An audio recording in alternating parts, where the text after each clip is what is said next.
بسم اللہ الرحمن الرحیم۔ السلام علیکم ورحمۃ اللہ وبرکاتہ۔ اس سے پہلے سبق میں افعال ناقصہ کے بارے میں ہم نے تھوڑا جانا تھا۔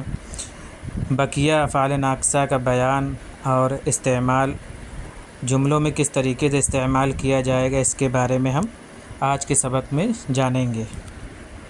جس نے ہمارا یوٹیوب چینل سبسکرائب نہ کیا ہو تو سبسکرائب کر لیں اور بیل آئیکن پریس کر لیں تاکہ ہمارے تمام ویڈیوز آپ تک بر وقت پہنچ سکیں۔ پچھلے سبق میں جیسا کہ ہم نے جانا افعال ناقصہ 17 ہیں۔ کچھ کی مثالیں گزر چکی ہیں اور کچھ کی مثالیں آ رہی ہیں، اور کس کس طریقے سے استعمال ہوتے ہیں اور کیا کیا معنی دیتے ہیں وہ اس میں بتائیں گے۔ افعال ناقصہ کے جملے: ما زال الرجل ضعیفا، آدمی برابر کمزور ہی رہا۔ ما زال مسلسل کے معنی میں آتا ہے، یعنی کنٹینیو، کوئی کام ہوا ہے تو اس کے بارے میں بتاتا ہے۔ ما انفق الولد جالسا، لڑکا بیٹھا ہی رہا۔ اس میں تھوڑا تاکید ہے ما انفقہ کے ذریعے سے، اور اس میں بھی مسلسل کام ہوتا رہا۔ ما برح الاستاذ ضاربا، استاذ پٹائی کرتے رہے۔ ما فتح زید مجتہدا، زید محنت کرتا ہی رہا۔ اقوم ما دام الامیر جالسا، میں کھڑا رہوں گا جب تک کہ امیر بیٹھے رہیں گے۔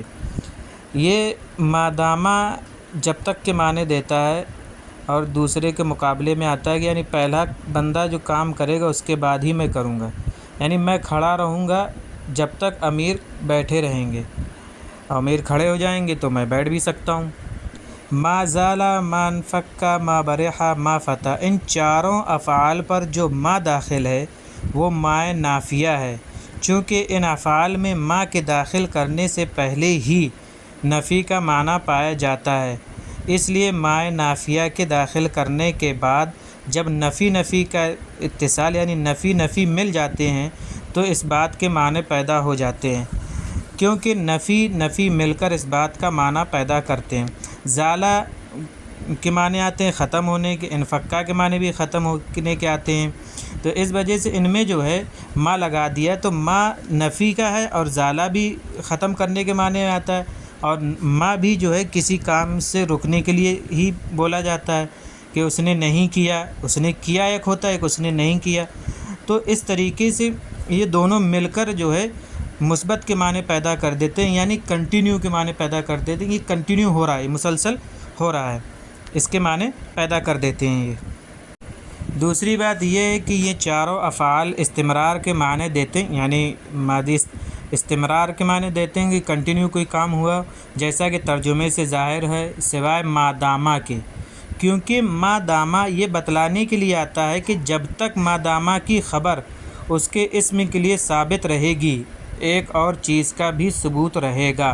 جیسے زید جالس، زید بیٹھا ہے تو کہیں گے اجلس ما دام زید جالسا، تو بیٹھ جب تک زید بیٹھا رہے، یعنی جب تک زید بیٹھا ہے اس وقت تک تم بیٹھے رہو، اگر زید نہیں بیٹھے اڑ گیا تو تم بھی اڑ جاؤ۔ اس طریقے کے جملے میں ما دامہ کا استعمال ہوتا ہے۔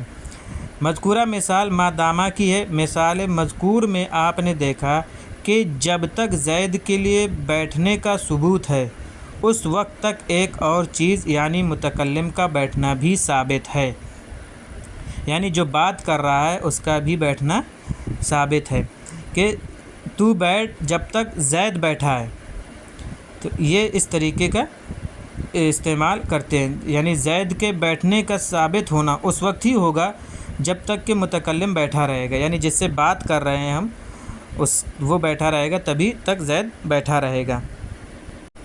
یہاں یہ بات ذہن نشین رہے کہ ما دامہ میں لفظ ما نافیہ نہیں ہے بلکہ مصدریہ ہے، اسی لیے جملہ مذکورہ کا ترجمہ یہ بھی کرتے ہیں تو بیٹھا رہ زید کے بیٹھنے تک۔ لیسا نفی کے معنی دیتا ہے، یعنی صرف یہ بتلانے کے لیے آتا ہے کہ لیسا کی خبر اسم کے لیے ثابت نہیں ہے، جیسے الولد قوی، لڑکا طاقتور ہے، لیس الولد قویا، لڑکا طاقتور نہیں ہے۔ مذکورہ تمام مثالوں کی ترکیب اس طرح ہوگی، مثلا کانا زید قائما کی ترکیب یوں کریں گے، کانا فعل ناقص، زید کانا کا اسم، قائما کانا کی خبر۔ کانا فعل ناقص اپنے اسم و خبر سے مل کر جملہ فعلیہ خبریہ ہوا۔ افعال ناقصہ کے جملے، یہ کچھ جملے ہیں جو ترجمہ ان کا لکھا ہوا ہے، آپ اس میں غور کریے اور ان کی ترکیب کریے۔ جتنے بھی جملے لکھیں ان کی ترکیب کریے۔ یہاں یہ بھی جان لینا ضروری ہے کہ آدا، آزا، آذن، غدا، راح، یہ چاروں افعال سارا کے معنی میں ہیں، اسی لیے ان کا ترجمہ سارا ہی کا کیا گیا ہے۔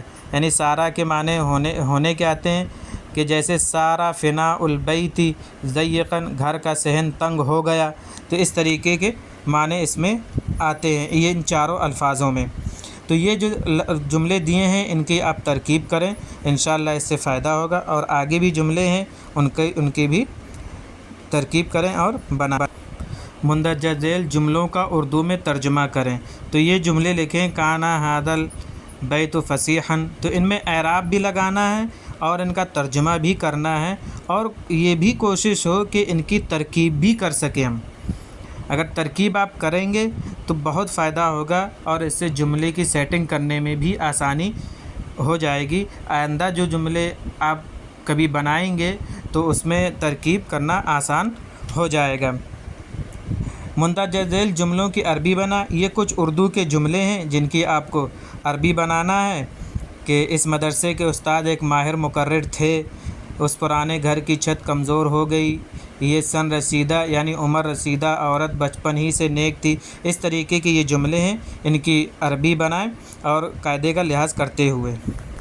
ان جملوں میں استعمال ہونے والے الفاظ جو نئے ہیں وہ ہم نے لکھ دیے ہیں، اور ان کو یاد کر لیجئے اور جملوں میں استعمال کرنے میں مدد بھی لیجئے۔ جیسے مستيقظ بیدار، عاطل مطر کے ساتھ آتا ہے، موسلا دھار، متضیق تنگ، ضعیف جمع ضعاف کمزور دبلا، کاتب جمع کتاب، کلر کاتب مضمون نگار، ذکی جمع اذکیاء ذہین، سقف جمع سقوف چھت آسمان، مسنۃ سن رسیدہ، موظف ملازم، کلرک افسر وغیرہ۔